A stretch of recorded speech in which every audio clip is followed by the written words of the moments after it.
First off, I just want to say I've been trying to record this video for a few days, but every time I did, I kept losing the footage.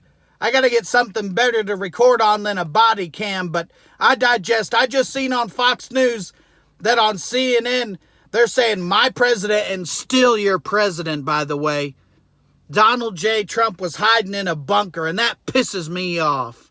He wasn't hiding in a bunker.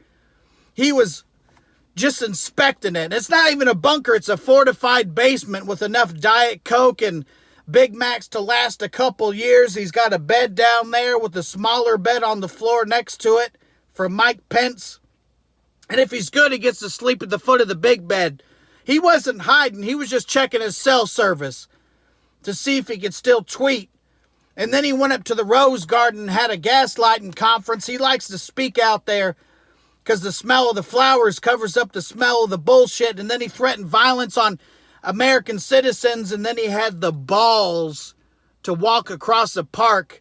Thank God that wasn't Obama, because you know some white lady would have called the cops on him just for bird watching. And Trump walked across that park and his step counter was going haywire because it's not used to having that many steps in one day. And then he walked over to a church where just minutes before they tear gassed peaceful protesters, including clergy people. And then he walked over to that church and held up a Bible like it was the first time he ever held a book up. And it was a pretty big Bible. It looked big in his hands. It was the pocket-sized version, but it still looked pretty big.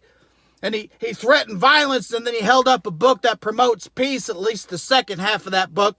That's kind of like Captain America holding up a copy of Mein Kampf, or it's kind of like Mike Pence holding up a Playboy or any book with female nudity in it. And Trump proved once again that he's Christian in religion, but he's far from Christ-like in his actions. So I'm raising my emotional support beer today to the bunker boy in chief. Here's to you, Donald J. Trump. Now get off my